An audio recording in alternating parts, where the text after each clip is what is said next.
Colonel Rob Maness has a lifelong record of providing dedicated service to this nation. Having worked his way up from the enlisted ranks to full colonel, he served our country for more than 32 years. He has served as a bomber squadron commander, bomb disposal technician, Joint Chiefs of Staff Operations Officer, assisted the National Security Team with the campaign plan for the global war on terrorism.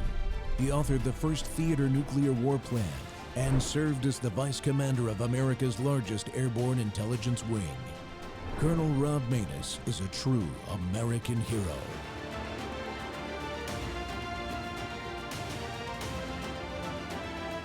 This is Rob Maness Live. I think it is the biggest scandal of my lifetime. There is a major development in the January 6th pipe bomber investigation. Blaze News has the exclusive. Its lead suspect is at the highest levels of government. And Steve joins me now. How long have you been working on this story? I've been pulling the threads on this for exactly 4 years. If anybody ever wondered why they made such a big deal out of arresting Steve, this is why. I was so shocked by what I saw, I immediately took it to a source in one of the most important, highest level investigative federal agencies in the country. And I said, you have to see this. After they looked at it for about 2 hours, the response that I got back was, holy F, she's one of us. And when you find out the position, this now will implicate so many people at the highest levels. What's your confidence level in this story? I can give you forensic estimates, the analysis of the hoodied bomber on the evening of November 5th compared to the gait analysis of this individual in private life and at work. The actual software hit at a 94% accuracy. Then human analysis from the experts in intelligence is much higher. They looked at it and went, my God, that's it. You got it. In a world not gone mad, this would be a best-selling book and a major blockbuster movie. When it all comes out, this is going to involve everybody. I mean, this is really bad. Really, really bad. This apparently just has to be done right because of national security, I'm gathering. Is that right? That's correct. And so they've got to take care of things they've got to take care of. Then the story will be released. Good afternoon, America. It's Whistleblower Wednesday on the Rob Maness Show, and we're live on Worldview Tube and our X Spaces simulcast. And yes, we're still talking about the secrets of the January 6th pipe bomber. You just saw some info about the Blaze's hard-hitting investigation into one of the most suspicious loose ends from January 6th, the so-called pipe bombs planted the night before at the DNC and the RNC headquarters. For 5 years, the FBI insisted these were live, viable explosives, deadly devices that could have killed dozens, yet they sat undetected for nearly 18 hours, while Secret Service agents, K-9 units, pedestrians, and even Vice President-elect Kamala Harris's motorcade rolled within just a few feet of the one at the DNC. No urgency, no blast perimeter, no real evacuation, just casual milling around like it was a prop, not a threat. And then late last year, the FBI announced they'd solved it after what you just saw there, Glenn Beck talking to Blaze independent reporter and journalist Steve Baker there about his investigation. That was in November. Okay, so as soon as this goes public from the Blaze, all of a sudden the FBI announced they've solved it. Brian Cole Jr., a 30-year-old autistic man from Virginia, allegedly confessed without a lawyer, claiming he parked near Folger Park and planted these devices. But the story is falling apart and fast. A 20-year ATF explosives veteran filed a report in Cole's defense. The powder inside wasn't properly mixed black powder, mostly large white chunks that couldn't detonate. The igniter, a single 9-volt battery, and steel wool incapable of setting off real explosives. New video analysis shows Cole's blue Nissan Sentra more than a mile away, a 6-minute drive at the precise moment that the hooded suspect was supposedly retrieving the second device from the park. And the Keystone Cops' response on J6? If these were real bombs, it was criminal negligence. Well, my guest today has been leading this charge, exposing these contradictions and more, and still is. Investigative journalist Steve Baker from The Blaze. Steve, welcome back to the Rob Maness Show, sir. Let's uncover the truth, or at least try, anyway.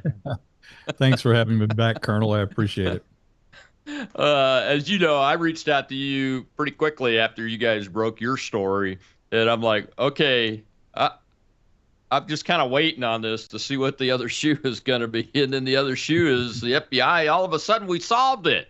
Come on, man.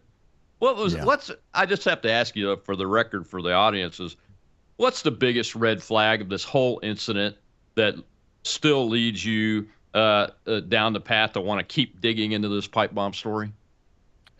There actually is no one biggest red flag. That's the problem. And myself and my partner, Joe Hanneman at The Blaze, we have been doing a series. Parts 1 and 2 are already out of all of the inconvenient truths and facts and contradictions, lies and misrepresentations related to the January 6th pipe bomber. And it's a lot of information. I mean, it's a long read. This is not pap. This is not, summer reading on the beach of, some romance novel or something like that. This is serious information, and I encourage everybody to go to theblaze.com and find that. You can look up my name or Joe's name and find the two-part series that is right now. Part 3 is in the works about this. And as I said, it is just one circumstance after another. And then when you combine them all, then it is a gigantic red flag. And it begins at the very beginning. I mean, when we first got information released to the public from the FBI, and they released, just a few seconds of the video, the blurry, almost like cartoon stop action black and white video of the hooded pipe bomber walking around the DNC and the RNC on the night of January 5th. And then immediately a lot of analysts dove into that. Some very credible analysts dove into that and began to see and realize and calculate that what was released to the public was stop action, frame reduced, from whether it was 30 frames or 10 frames reduced down to 1 frame per second. And why would the FBI do that? And why would they release such a limited amount of information? I think the FBI may have released 1 minute total of the hooded pipe bomber up to this point, but they claim that they have 30,000. I said 30,000 pieces of video evidence related to that. Oh. Wow. That sounds like more than 1 minute. I can tell you that we have harvested every single moment that the pipe bomber is on Capitol CCTV camera, and that's a little over 22 minutes. And the hooded bomber is not always on camera. There are blind spots, but when the bomber moves in and out of those cameras, we pick them back up again. But the bomber appeared on camera for the first time at 7:24 p.m. on the 5th, and then exited from view at, I think it was 8:18 p.m. And that was with a couple of blind spots and gaps. The longest one being an 8-minute gap, where even the FBI concedes and asserts actually that the bomber reloaded, that the bomber was only carrying one device at a time, and then disappeared into Folger Park, where there's no Capitol CCTV coverage, to reload the backpack with the second device. That doesn't make any sense. No, and I will tell you now that I've been rambling for just a couple of minutes here, when we examine this closely, and you ask me what's the biggest red flag, the biggest red flag about the arrest of Brian Cole Jr. as the alleged pipe bomber is they are asserting that this young man, autistic, highly OCD, very, very much a creature of habit.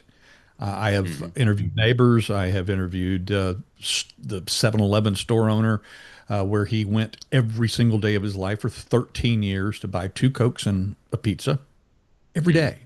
13 years. This is like, Rain Man level stuff, 5 minutes to Right. Wapner.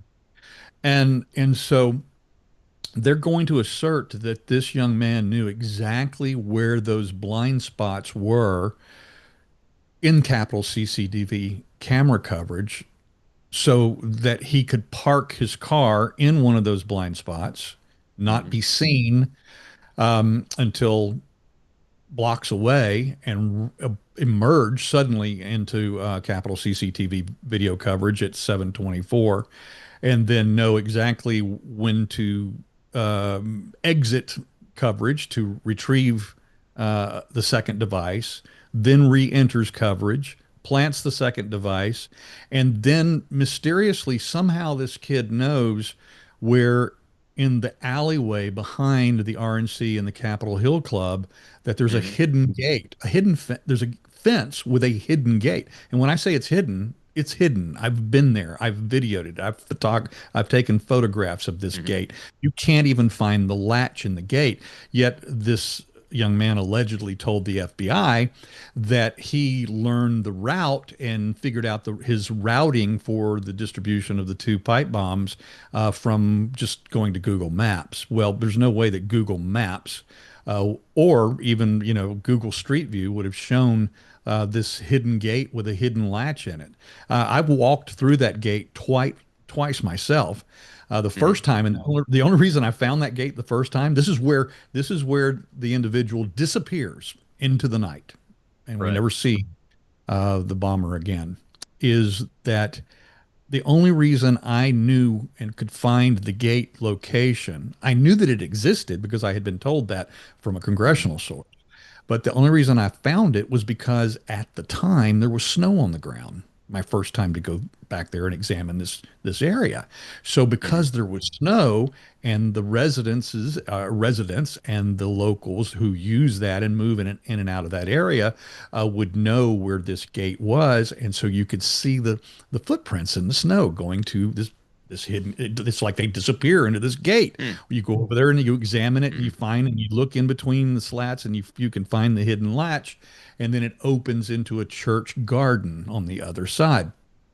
And so the second time that I went through that gate, there was no snow on the ground. It was dry, and unless I had already previously been there, I wouldn't have been able to even know where that gate was. And in fact, when you open it, and I went through it at night, and when you open it from the alley side and then step through it into the church garden, it dumps you into a bush. There's not even a trail there. There's no visible signs of this gate existing. And to assert that this young man knew all about that, yeah, it strains credulity, as they say. Yeah, I'm a member of the Capitol Hill Club, and when I first joined, the manager gave me a tour, and we went out the back door down the first floor hallway. I think, if I remember right, it opens out into this area, and he never showed me a gate. So it's not like, and he would show you, this guy, if he thought it was important and used, he would probably have shown me that. So that's interesting. Yeah. Very interesting. No, it's kind of like it's hidden knowledge, and not hidden, but it's local knowledge. It's just one of those Local, things. Yeah, that they don't want people traipsing through the church garden. But it is an exit point that if you find it more convenient to come, because for some people that live there, they park their cars in the back. They've got their back doors to their homes. There's a couple of apartment buildings in that area. And so if you're wanting to go out to a different street and you want to take a shortcut to get there, you just need to know that gate exists. And there's no way that he would have known that from Google Maps or any other source unless there was pre-planning and instruction. And advice. Absolutely. All right, we got to take a break, Stephen. We come back. I want to get your take on this. The question that I have is, did we really get the pipe bomber, this Brian Cole guy? Steve has investigated this more than anybody that I know.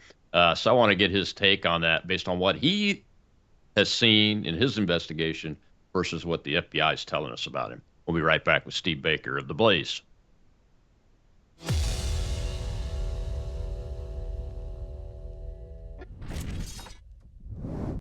Hello, I'm Brandon House. Would you like to gain access to over 20 years of my radio shows, TV shows, my books? I've written 15 books, and most of those books are ebooks now. And we have conference DVDs, conferences where we filmed our conferences at the Ozarks, literally starting 20 years ago. It's all available in our archived vault. All you have to do is go to worldviewtube.com/vault, worldviewtube.com/vault, and for a reasonable monthly fee, you gain access to over 20 years of Christian worldview programming, news, information, books, documentaries, and a powerful search engine. And folks, it's a great way not only to educate yourself, equip yourself, but it's a big way that you can help fund our continuation as a broadcast network. Please check it out. worldviewtube.com/vault, worldviewtube.com/vault, and help us continue pushing out a Christian worldview.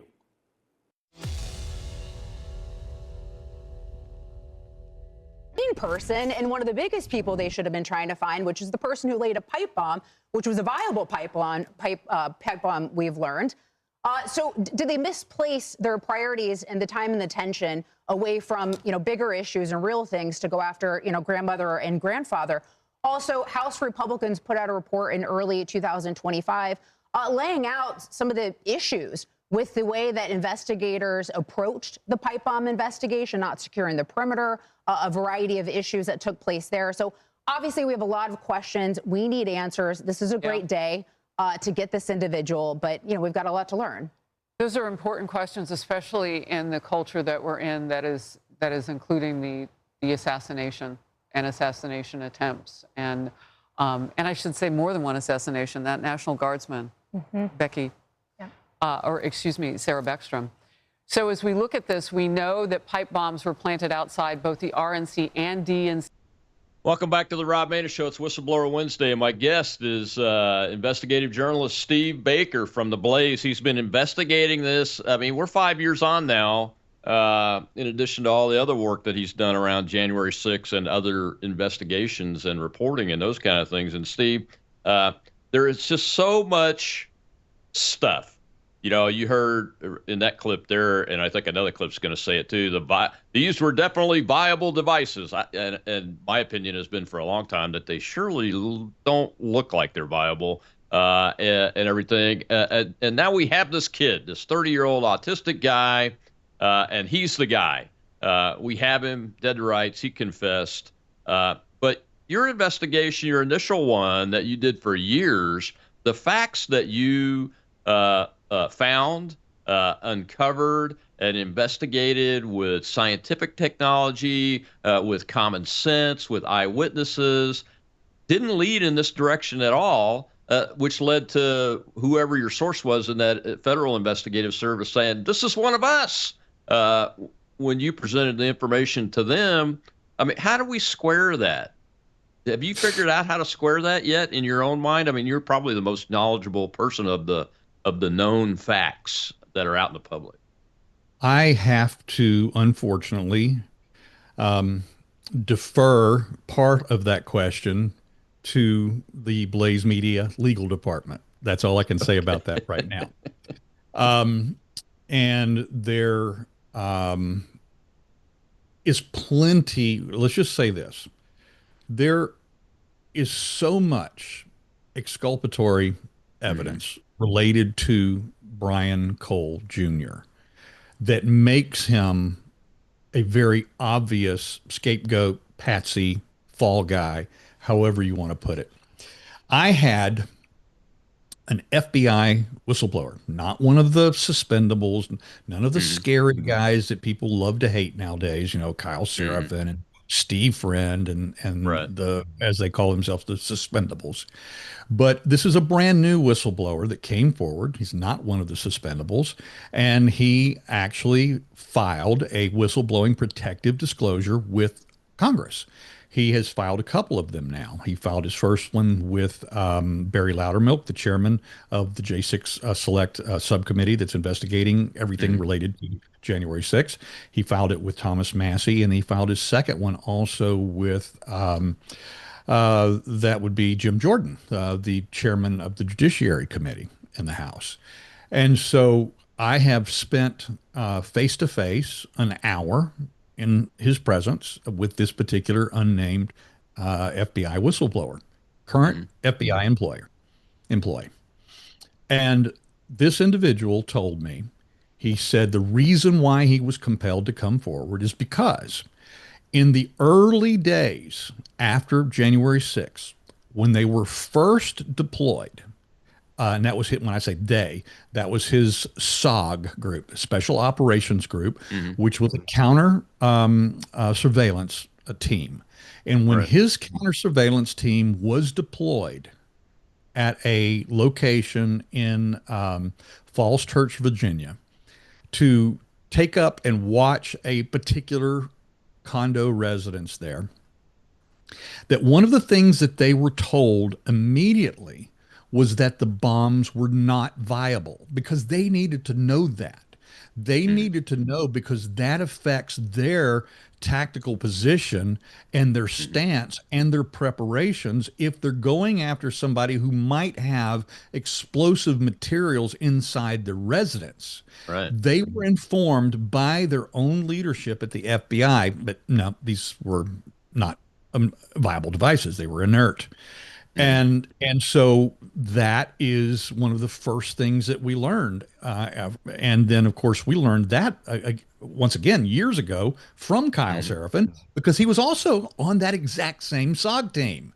He was on that team. And then when the FBI started the process of rolling out this, this scapegoat, this patsy, Brian Cole, one of the things that they did is they started a disinformation campaign, and one of their spokespeople started telling people in DC, including the White House, and lying and saying that Kyle Seraphin wasn't even on that team. Flat out lie. Now, how do I know that? Well, because, look, the White House is full of sources and leakers, and we know that that was the information that was being given to them by the FBI spokesperson, filling them in and informing them about this investigation. And they flat out lied about that. Well, the new guy, the new whistleblower, who's not part of Kyle's group, corroborated every single thing that we learned from Kyle 3 years ago about that surveillance unit.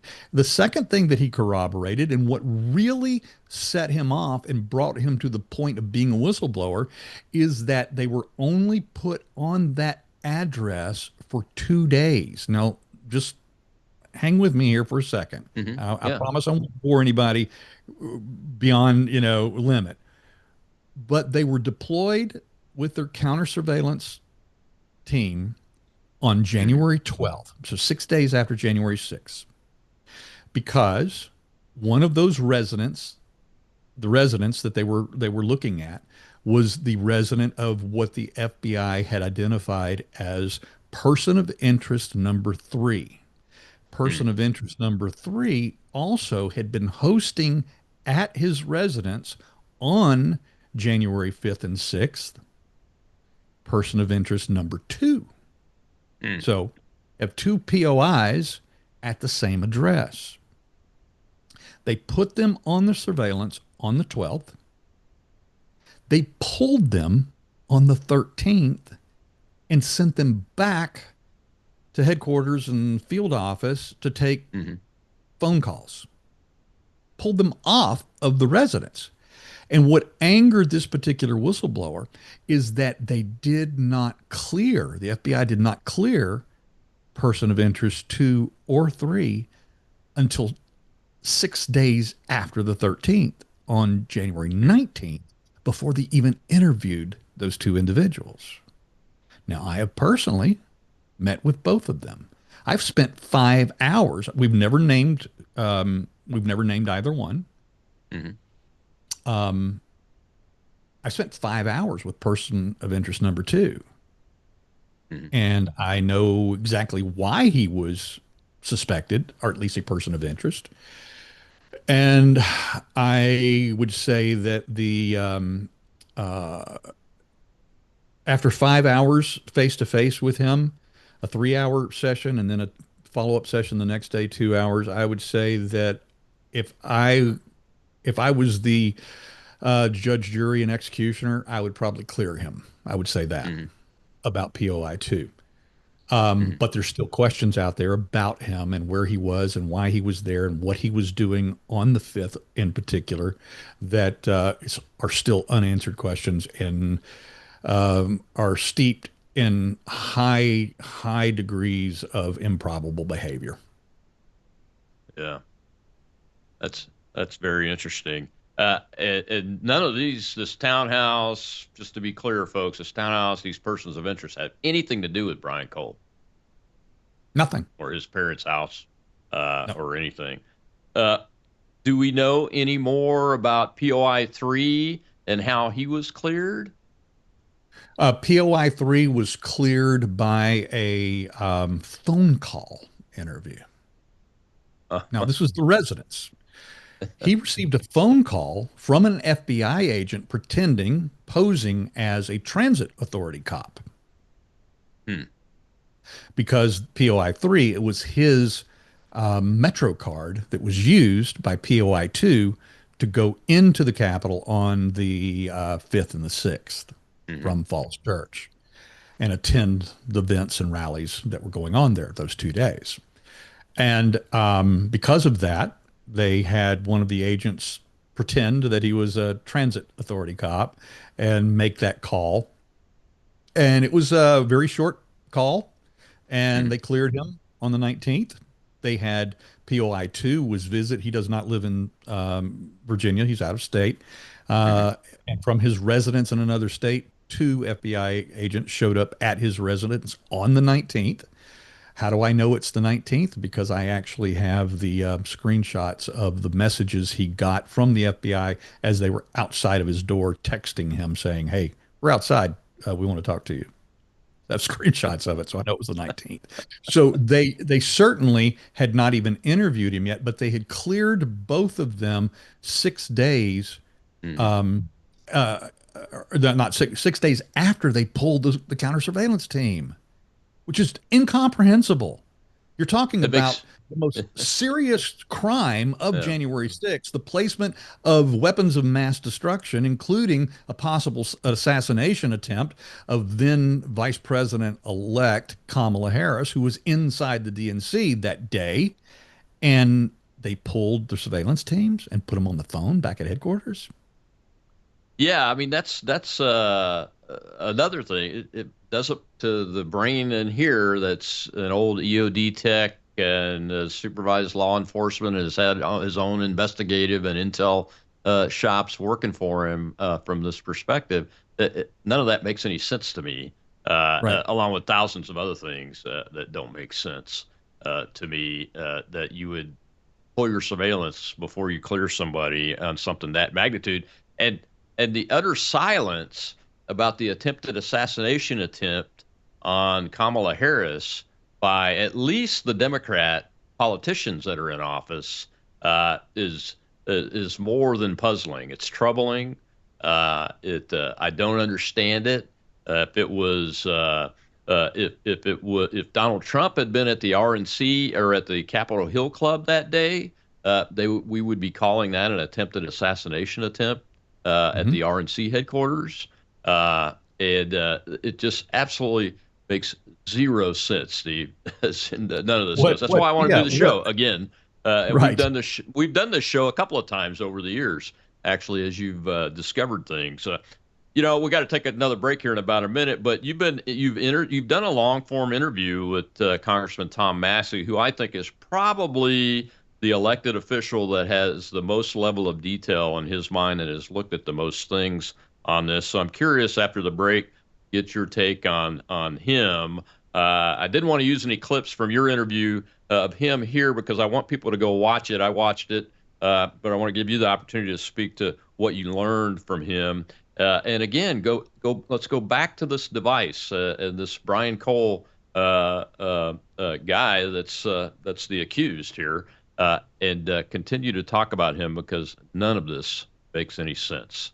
We're talking with Steve Baker, January 6th pipe bomber. The mystery continues.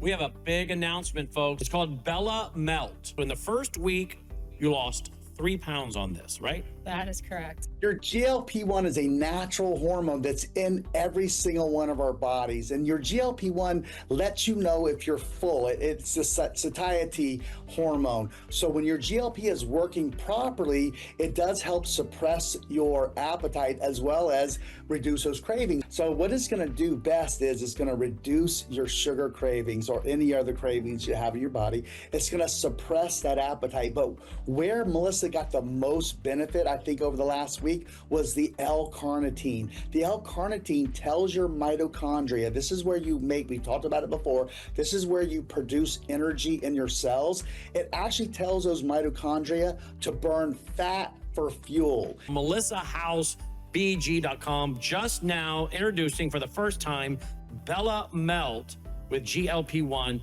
fast action.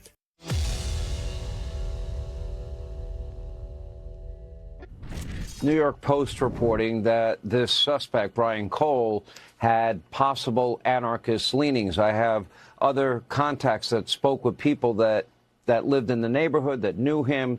Any evidence at this point that you can tell us, any anti-ICE sentiment, any anti-police sentiment, any radicalization or evidence of radicalization that you and the team, to quote you, are finding and that you're seeing at this point?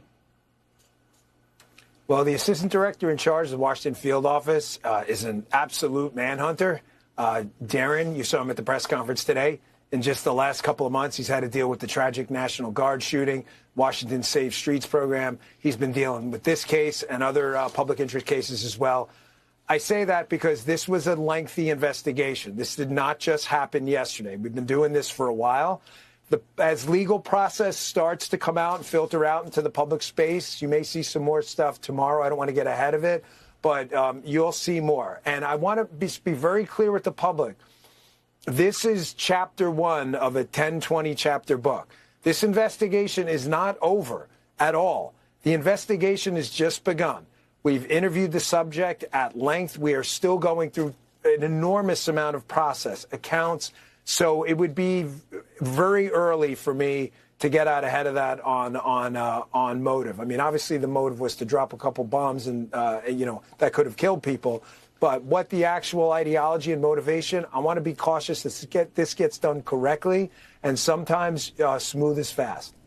Welcome back to the Rob Maness Show. And yes, we are still talking about the mysteries of the January 6th Pike bomber, and investigative journalist Steve Baker of The Blaze is here with me today to talk about the latest series that he and his colleague Joe Hannity are writing about the story still today. And the reason that's happening, folks, let's just be very clear here, is there are still hundreds, if not thousands, of questions and holes in the stories. And quite honestly, there's no reason to not release every bit of information to fill those holes because it probably does exist in the government holdings of this information.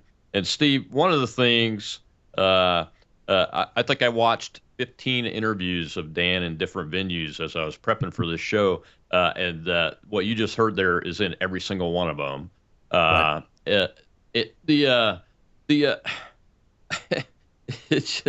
So it's my understanding that the FBI did not get any new information. This was a reviewing of information that they had from the beginning of the investigation when they collected information that had this revelation of Brian Cole is the perpetrator in it. Is that accurate?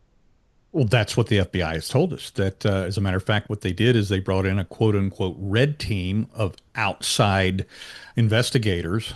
Don't know who those investigators are, if they came from the private sector or if they were from other agencies, HSI, CIA, who knows where they came from.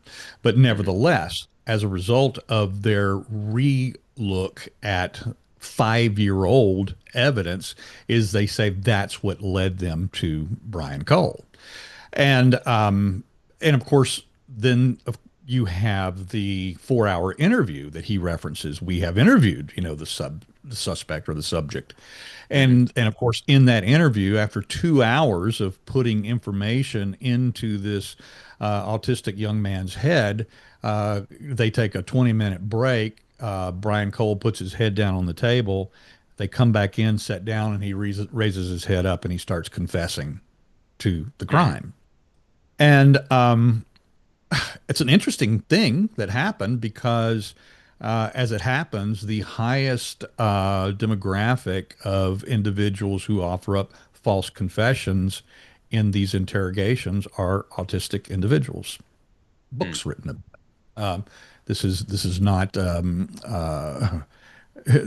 unknown in the forensic and crime and law enforcement world. So this is something that is known, and this is exactly what happened with this young man. And I believe that his legal team, in addition to the work that we're continuing to do, is going to show that and tear that apart. Well, I would think they would. I mean, the way you just described it is pretty common amongst false confessions, and I'm not saying that it's confirmed. That I'm just, this is a discussion show to try to get the facts out. If they spent 2 hours with him, knowing the type of individual he is and the way his brain works, that's like probably spending a day with somebody else, feeding them information through their questioning and everything. And that invariably has led to many, many, many false confessions that have been thrown out. Some that have even been allowed that have resulted in bad convictions and those kind of things. So it really raises my concern. When you're a 5 minutes to Wapner kind of guy, all right, and you're obsessed with that, doing your normal routine at the right time, and for no telling how many, understand, we don't know how many hours after his arrest and being yanked out of his home that this interrogation took place. Right. But during this entire time, he's now missing all of the key touch points of his daily routine. He didn't get his walk in with his dog. He didn't get his walk up to the 7-Eleven at the front of his neighborhood, where the owner of that 7-Eleven franchise told me himself, no way is he the bomber. I've seen him every day for 13 years. He comes in, he always has his headphones on. He never interacts with anybody. He said in 13 years, he may have only spoken to me 3 words in 13 years. What he does, he comes in, he goes to the cooler, he gets 2 Coca-Colas, and he gets a pizza. And the 7-Eleven guy did tell me, he said, on the days where I don't have a fresh pizza available, he'll get the wings instead. But that's his routine. And he said, because I know that pizza is his preference, he said, I've always offered to make him a fresh pizza, but he doesn't wait on it. He refuses that because that upsets the next part of his routine. Yeah. And you couldn't see it. You couldn't see it from the mugshot because on that Fox News because of the lower third, the cryon there. But they allowed Cole to wear his headphones around his neck in his mugshot. Now, when have you ever seen that ever before in your life in a mugshot? Never. I have never seen anything like that. Never. That's amazing. Here's another question that I have, and I've read a lot of stuff about this, and that is the timeline of the evidence that the government says they have that has been revealed. Some of it has, anyway, to the public. Of this purchasing the materials to build the devices. I mean, this timeline doesn't really logically match up to this event on this day in the context that this day was, the 5th and 6th of January were happening with the 2020 election and all that, does it? No, it doesn't. And of course, it again, this is something else that begs credulity when you're talking about building a case and a motive for these bombs. And variously, he's been accused of being a Trump supporter. Variously, he's been accused of being or claimed to be a Trump voter. He's also been said to be apolitical and that he hates all parties. He's also it's been said that in his interrogation that he admitted that he was inspired by the Irish Troubles. Young black autistic guy from Northern Virginia was inspired by the Irish Troubles in taking this action. And then when you start putting all this together with his purchase history, the purchase history began in 2018. January 6th was 2021. Yeah. So it had nothing to do with the vote, this purchase history of these items. These items also, by the way, are in millions of people. There are millions of people and men in this country in their garages and in their workshops and in their work vans have these identical components. Millions, all of them. He purchased them at different times over the course of several years, and many of the major items that he needed to pull this off on January 5th and 6th were not purchased till after January 6th. Makes no sense. How many times have I said that during the show? That makes absolutely no sense whatsoever. I guess he used a credit card? Is that the guy at the 7-Eleven? Does he talk about him using a credit card or a debit card, or does he use cash? I didn't ask the 7-Eleven guy about whether he paid for cash or with credit card, but we know that he had at least 6 credit cards in his name. Now, I don't want to get into a lot of other things that we know, but he is a junior, Brian Cole Jr. Brian Cole Sr. has had his own legal problems. He's a bail bondsman, and he's also, we know, because we've looked into, we've done backgrounds on all the family members related to the various characters, involved in this. It's the thing you have to do. It's what the FBI does. And they know about his financial issues, and they also know, the FBI should know, because we know that the father may or may not have used his son's name to acquire financial instruments. We'll just say that. May or may not have. Interesting. Any truth to the kind of loose reporting that I heard early on about Cole Sr., that his bail bondsman shop catered to like Antifa types, BLM types, or something like that? Anything like that? You could make it. I mean, look, if you have, how it is in the social media world, if you have one intersection with an unsavory character, you're guilty by association. You get one picture with somebody. Look at the Epstein files itself. You're at some party in New York City, in Manhattan, and you end up in a photo with Epstein. That doesn't mean that you were ever on the Lolita Express or his island, or that you were doing business with him, or you were raping young women just because you happened to be in the same room at the same time. But nevertheless, that I wouldn't go so far as to even looking at that right now. Yeah. It's interesting. I go back to my original story about my wife stopped me from taking my bag to the pickup truck on January 4th to come up there because I had been invited by a friend to be at the president's speech at the Ellipse. And my phone would have been trapped in that geofencing that was done that ended up convicting a lot of January 6 people in one way or another, or destroying their lives just by being investigated and accused. Very similar to the Epstein file issue. This right here.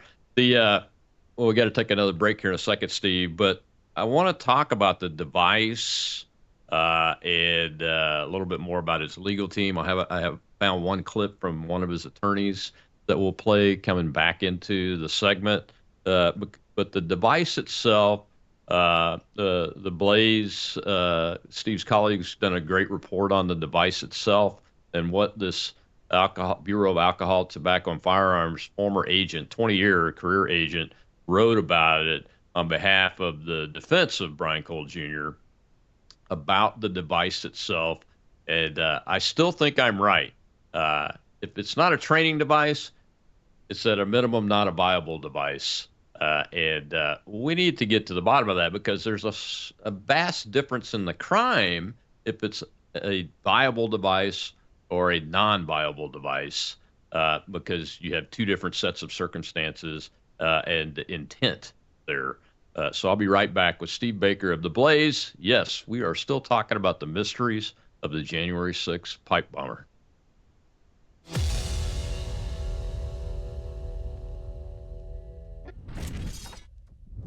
What if millions around the world could access Bible teaching and worldview training for free right now without hitting a paywall?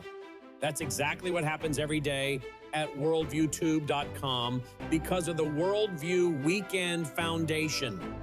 We don't lock our live stream behind PayPal. We don't restrict our content to members only.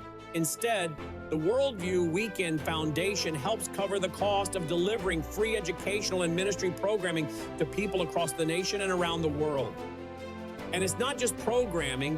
My Sunday night church service, where I taught verse by verse through Revelation for 18 months, and now I am teaching through the book of Daniel, is made possible through the support of our church, Worldview Weekend Foundation. If you believe this kind of truth-centered biblical teaching must continue, donate today. Go now to worldviewfoundation.com. You'll also find our mailing address and phone number there if you'd rather give by phone or mail. That's worldviewfoundation.com. Thank you.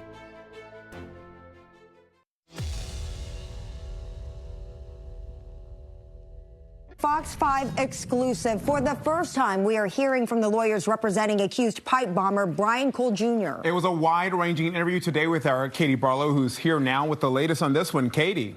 Cole's lawyer, Mario Williams, says Cole voted for Trump twice before he was arrested and charged with interstate transportation of explosive devices and a malicious attempt to use explosive devices. And he was arrested back in December. He's now pleaded not guilty to both charges. Williams also says he believes the president's pardon for all January 6 defendants applies to Cole. The lawyers are planning to make a filing with the court soon, laying out that argument that the pardon applies. The judge called this a January 6th adjacent case during the hearing. Do you agree with that? For purposes of the pardon, I absolutely agree with it. What do you mean? So I think you have to employ some kind of common sense as applied to the allegations. So if the allegations are that he went out there and he set down these components, and that they were found on January 6th. The judge says that it's a part of January 6th. The pardon says that you're allowed to get a pardon for everything related to the events that occurred on or at the Capitol on January 6th. Like I said, we're going to talk about that at a later date, but I do believe that. Sounds like you believe it's a strong argument he should get pardoned. 100%.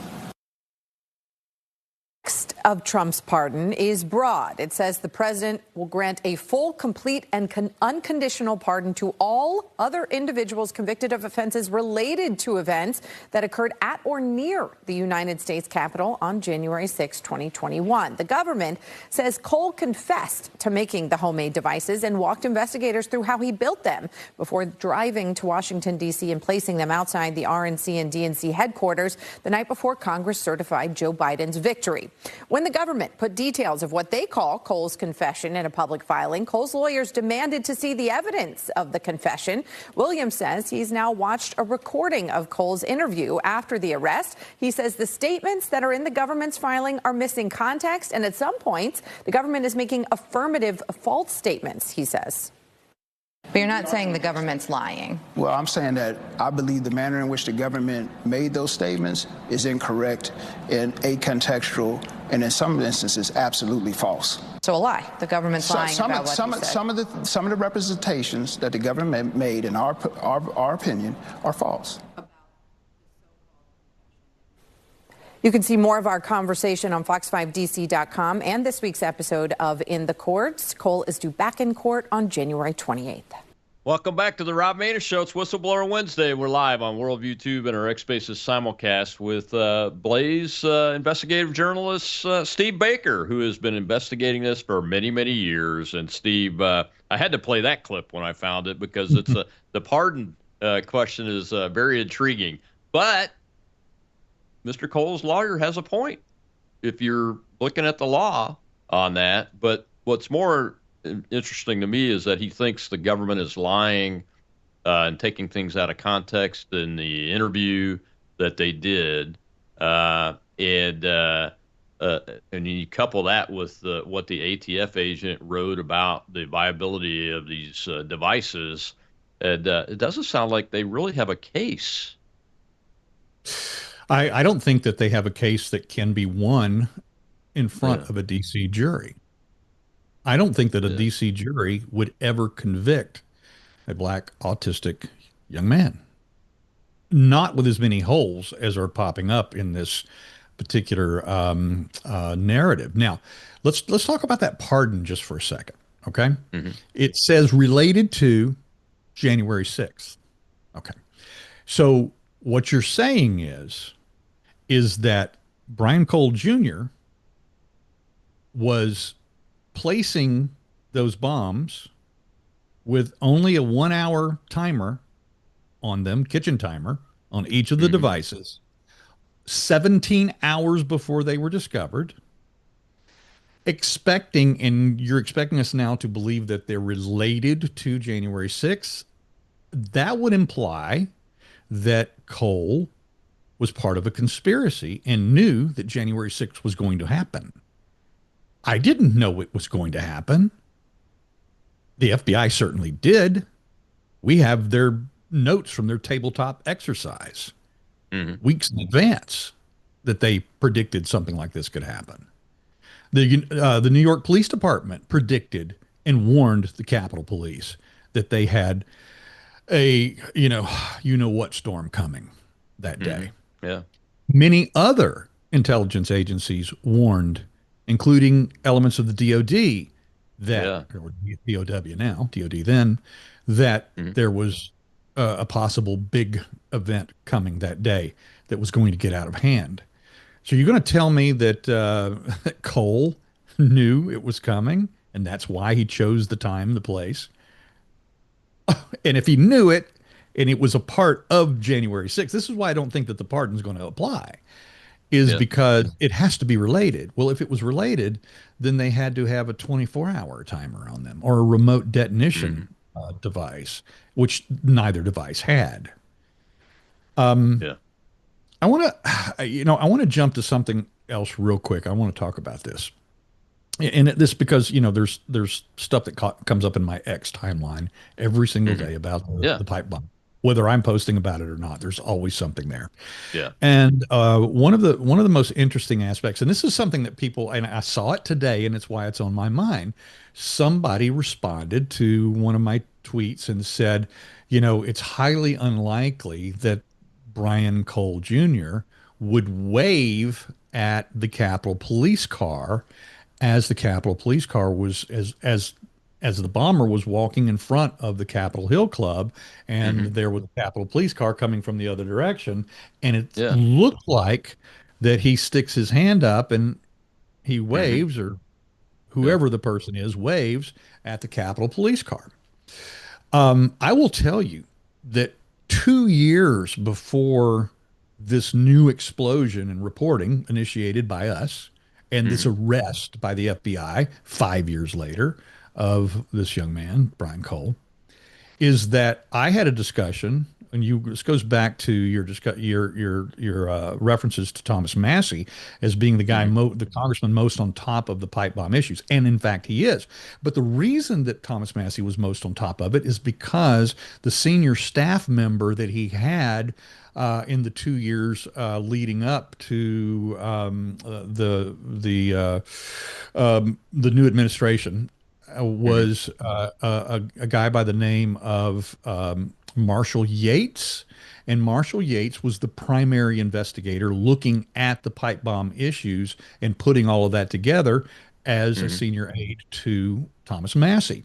And Marshall Yates told me himself that he believed that that was not a wave, that that was an arm stretch, and that because we've seen what other people interpret as, like pulling a bra out, but there's several other times in the 22 minutes that we have the bomber on camera that there's an apparent, shoulder thing going on. And Marshall Yates told me himself that he believed that we needed to be looking at possible suspects who were marathon runners. Because there's such a thing as marathon runner's shoulder. It's the repetitive action of millions of those arm motions back and forth, back and forth, back and forth, back and forth, millions upon millions upon millions of that repetitive shoulder motion that creates that thing that this individual walking around the DNC and RNC that night was displaying. And that's why he said, I don't believe it was a wave. I think that the bomber was stretching the shoulder out at the time. And when you go back and look at it with that in mind, okay, it could be a wave, but you could also see it per his description as well. Now, by the way, the reason why Marshall Yates is no longer with Thomas Massie on his staff is because at the beginning of last year, after the January 20th inauguration of President Trump into his second term, Marshall transferred over and is now the congressional liaison to the FBI. Oh. So Marshall knows. Therefore, Bongino knows. Therefore, Cash knows. And interestingly enough, there's one thing that has never happened since the arrest of Brian Cole Jr. The White House, no one at the White House, including the president, has ever congratulated Cash and Dan for the successful conclusion of this 5-year manhunt. Not one word from the president, not one tweet, not one truth from him or anyone else on his staff, anyone else in the White House have congratulated Cash and Dan for that arrest, despite the fact that the pipe bomb was named and listed in multiple of these interviews as being a top 3 priority of the administration. Oh, yeah. Yeah, I think it was. I mean, the president said that on the campaign trail. Bongino and Patel also said it. Yes. Yeah. Yeah, I mean, they had, I think they had clear marching orders. I don't know for sure, but it seems like they had clear marching orders from the president, at least Cash did, to get this done. Probably Dan, too. I'm sure he got interviewed and had multiple discussions with the president about this issue being among many, I'm sure. But the question that I have in my mind, and I think you're right, by the way, is the why of it. Because the why, I can't answer that question, because the why of it should be to get the American people the truth and put this to bed as best we can. But what we're seeing so far from the facts is that this is not the best we have. This is not the best. Right. This is not putting it to bed the best we can. It's tainting everybody involved in it that's been searching for the truth. I don't care whether it's the Blaze or you or Glenn Beck or Dan Bongino or Patel or the president. It's put a taint on the situation of uncovering the truth so that we can get at holding government officials accountable that violated the rights of Americans, that violated the Constitution willfully, and we know that happened. And that's why I'm troubled by it. And I'm going to keep doing things like interviewing people like you until we fill the gaps. Before I let you go, though, we've got about a minute and a half left. What are the key things that you learned about what Congressman Massie thinks? Since we both agree he is the most knowledgeable person, I think, in elected office about this situation. Did you learn anything from him about what he's thinking post the arrest of Brian Cole? Yeah, the most important thing to, and look, I know Massey is the most polarizing and controversial person in D.C. right now. I have, because I am a friend of the congressman, and because I am a supporter of the congressman, I have lost just in the last week hundreds of followers, because if you say anything positive about Massey whatsoever, you're taking that risk, and that's fine. I lose them too. Right. And so, but when it comes to his knowledge of the pipe bomb situation in particular, you have to look at a guy who is an MIT, got his master's as an engineer from MIT, and his primary, course of study was in probabilities.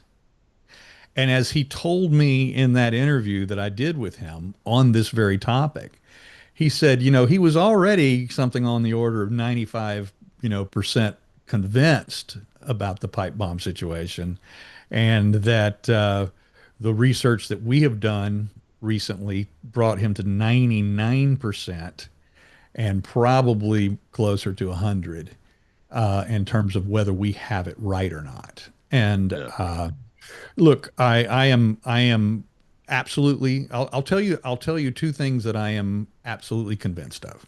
Number one, Brian Cole Jr. is a patsy. He is not the bomber. His entire the video expert, who we don't name his name, who has assisted at me a year and a half in this process. His name is his online name is Armitage. As he said to me, he said Brian Cole's entire body is an alibi. Yeah, that's what I think too. But I'm just an amateur. Yeah. But the people that have looked at it that do this, we're talking about targeting analysts, senior targeting analysts from our intelligence community and the Department of War, have told us no way that Brian Cole is the person you see walking around in the hoodie that night. No way. I'm not surprised. These are people that rely upon the particular skill to look at terrorists walking down the road in the little desert village somewhere from 20,000 feet before they call in a drone or missile strike on them and take their lives. They have to be absolutely certain. They're looking at this and saying, no way. And then you have, I think one of the most damning things of all, and I even brought this up with my own ophthalmologist, was the fact that when we got that 48 minutes of Brian Cole in a traffic fender bender, and every single time he looks at his phone, it's like 8 inches, 6-8 inches from his face, doing this. And this is outside in the sunlight. But the bomber, the hooded bomber, the first time that person sits down at the bench at the DNC that night, holds the phone in their lap, at least 2 feet away from their eyes at night with sunglasses on. Things to think about, Steve. Thank you very much, man. We appreciate it. I'm sure we're going to do more of these, unfortunately, because we haven't gotten to the answers that the American people not only need, but they deserve. Thank you very much. Thank you, Rob. I appreciate it. And you can follow him at Steve Baker USA on X, and you should follow him. Very reliable individual. I trust him more than I trust any investigative journalist, reporter in this business today. I'll see you tomorrow on Truth Thursday.